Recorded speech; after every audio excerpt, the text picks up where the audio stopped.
Hai semuanya, hari ini saya akan menjelaskan materi tentang struktur sel tumbuhan dan fungsinya lengkap beserta gambar organel-organel sel. Struktur sel hewan dan tumbuhan. Hewan merupakan organisme multiseluler yang terdiri atas banyak sel. Sel-sel tersebut membentuk jaringan. Beberapa jaringan akan membentuk organ, dan beberapa organ akan membentuk sistem organ.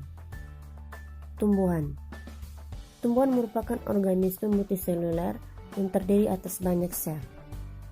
Jadi, hewan dan tumbuhan itu sama-sama merupakan organisme multiseluler yang terdiri atas banyak sel.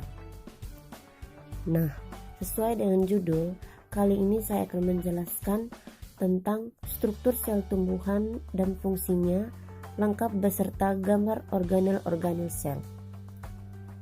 Yang pertama, pengertian tumbuhan. Seperti yang sudah saya katakan tadi, tumbuhan merupakan organisme multiseluler yang terdiri atas banyak sel. Sel-sel tumbuhan yang memiliki bentuk, susunan, dan fungsi yang sama akan membentuk satu jaringan tumbuhan tertentu.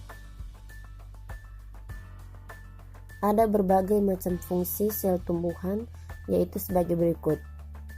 Yang pertama, sebagai penyusun tubuh tumbuhan. Kedua, penggerak seluruh aktivitas di dalam tubuh tumbuhan. 3. Berkaitan dengan proses pertumbuhan dan perkembangan pada tumbuhan. 4. Pembawa sifat genetik pada tumbuhan. 5. Berkaitan dengan reproduksi tumbuhan. Agar lebih jelas, berikut penjelasan setiap bagian-bagian pada sel tumbuhan. Struktur sel tumbuhan dan fungsinya. Secara umum, struktur sel tumbuhan dapat dibagi menjadi 3 bagian, yaitu sel, sitoplasma, dan membran sel.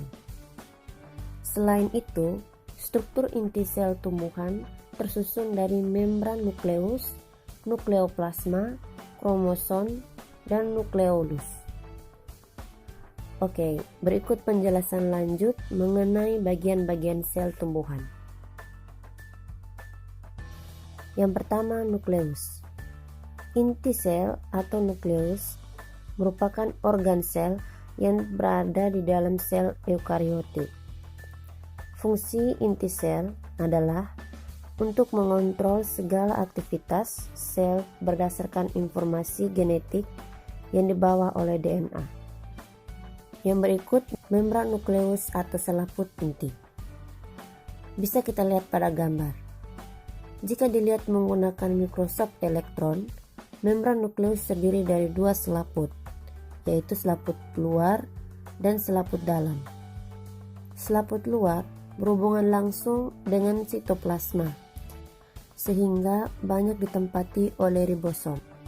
Di antara 2 selaput tersebut terdapat celah sempit yang disebut perinukleus atau intermembran space.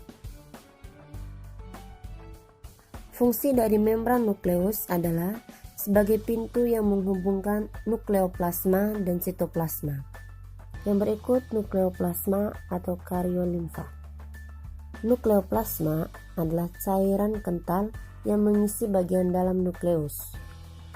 Nah, cairan ini tersusun atas asam nukleat atau DNA dan RNA, protein, dan mineral garam.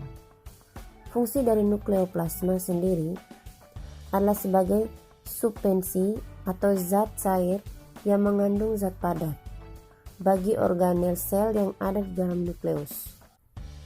Yang ketiga, kromatin dan kromosom.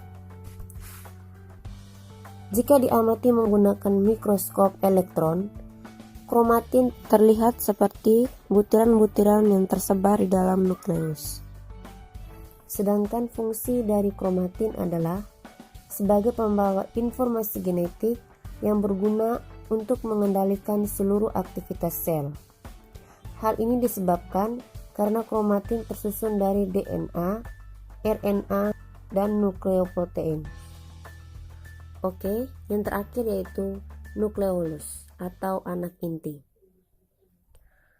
Nukleolus atau anak inti adalah sebuah organel sel yang terletak di dalam nukleus dan berukuran lebih besar dari kromatin. Komposisi nukleolus sebagian besar terdiri dari benang-benang halus DNA. Fungsinya yaitu sebagai tempat keberlangsungannya sintesis RNA. Jadi itu saja penjelasan dari saya mengenai struktur sel tumbuhan dan fungsinya, lengkap beserta gambar organel-organel sel. Sekian dari saya dan terima kasih.